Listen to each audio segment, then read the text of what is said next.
China's leaders recently gathered for a major meeting to discuss the long-term policy for the world's second largest economy. Joining us now to discuss the big takeaways is Haining Zha, Director and VP for Asset Allocation at TD Asset Management. Haining, great to have you back on the show again. Thanks for having me. All right, so people who follow these headlines, they know that we're talking about the third plenum meeting here. Why is this so important? It was because 45 years ago, it was exactly the same meeting that set the tone for the reform and open up policy, which brought tremendous economic growth to China. So people always have a high expectation for such meeting. And this time it's a little bit different because China is actually facing multiple challenges in different areas. For example, on the international front, it is facing increasing protectionism from overseas. And technology-wise, it is facing some critical bottlenecks in chips and AI technology. As well as domestically, post-pandemic, they are facing very weak consumption as well as real estate market. Although the fiscal and the monetary policy has been very supportive, but the economic rebound has been pretty much short-lived. So people are asking the question, what is the way forward? And they are waiting for an answer.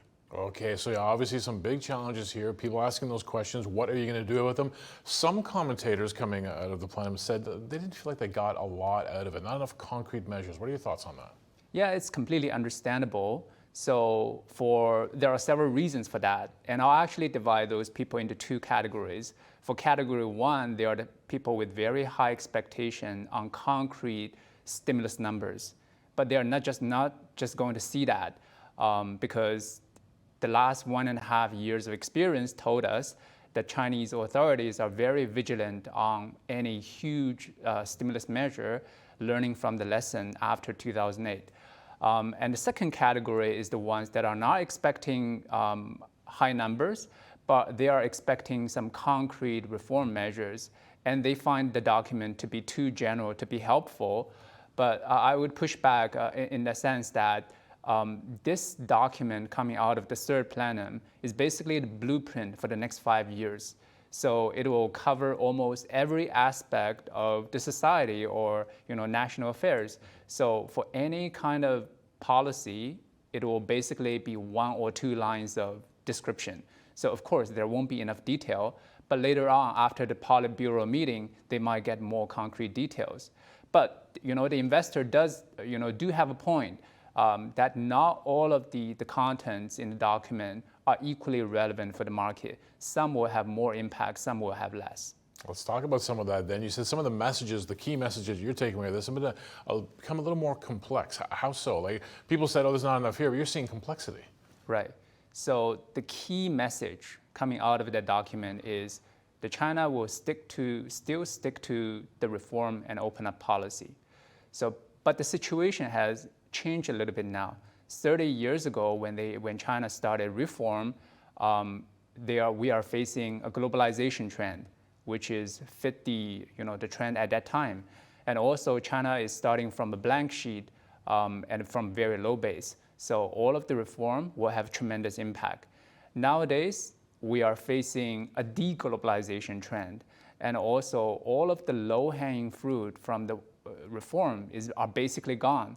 So to continue to push forward on the reform, it's very likely that it will, facing resistance from the vested interests within the economy.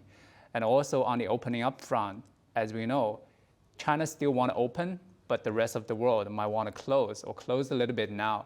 So it's a much more complex situation. Interesting times. Let's break down a little bit more in terms of what we've seen out of this meeting, what the groundwork has been laid, and ultimately what it could mean for investors. What really stood out for you? Right. What stood out for us, we tend to focus on the area that will have tangible impact on the government finance or impact on the markets. So obviously those areas are fiscal reform and monetary policy reform. So on the fiscal reform front, probably we will see a reallocation of government tax revenue. So right now, the local government is mostly funded through the land transfer. That's about 5 trillion RMB. But they get nothing from the consumption tax. So just to compare with the other parts of the world, in the United States, local government get about 60% of the consumption tax revenue. Similar number for France. In China, right now, it's 0. And it's a big pot of money, about 1.6 trillion RMB. So if the local government can get that, it will help diffuse the local government debt crisis. So that is one area that we are looking into. The other area we're looking into is the monetary policy reform. So it is very likely that following the third plenum, the PBOC will further tweak their monetary policy mechanism. So before, they were paying equal attention to both the price and quantity tools.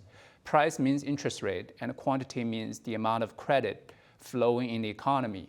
So the trouble is that after the pandemic, when the household and corporation have a large amount of debt and they are facing lackluster economic growth, they want to deleverage and repay the debt. So continue to execute on that quantitative tool is actually very challenging because the household and the corporation now they want to deleverage. But the price tools, potentially they can do much more on that.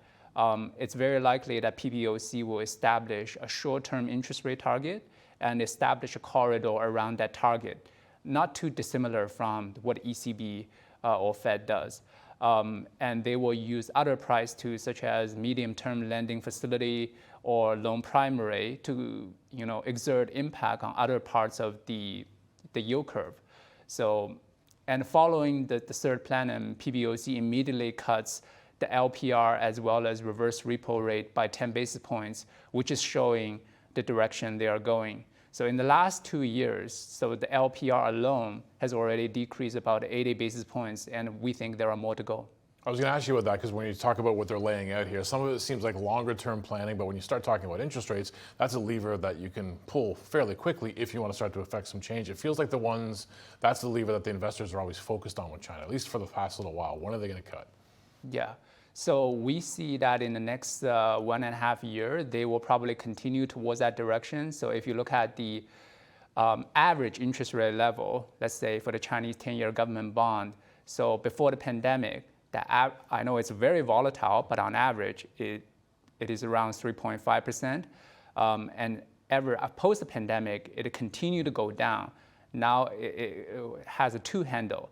And in the future, if we are going to talk about various risks that are facing Chinese economy. If those risks are realized in the future past, then we potentially will see that number drop to 1 and even potentially 0, just like Japan. I wanted to ask you lastly about the innovation economy there. It's pretty hard to escape any discussion about a modern economy without talking about innovation. Do they have much of a plan on that front? Right. Innovation is actually pretty big on the agenda. And people's stereotype is innovation is not something that government can force it to happen, right? It just happens. Yeah. Let's innovate, and everyone just goes, okay, let's do it. Yeah, so there's people's impression is there is not a lot that government can do, but in fact, they can do a lot in terms of organization and creating incentive for better R&D and place more focus on R&D. So specifically in the third plenum document, they talk about they're going to reorganize some of the research institute using a corporate structure so that they are more nimble and with less red tape. And also on the conversion of R&D result, they are going to allow researchers to get more economic interest from the patent and from the R&D that they are creating, which is a huge motivation for people to do more R&D and create better innovation.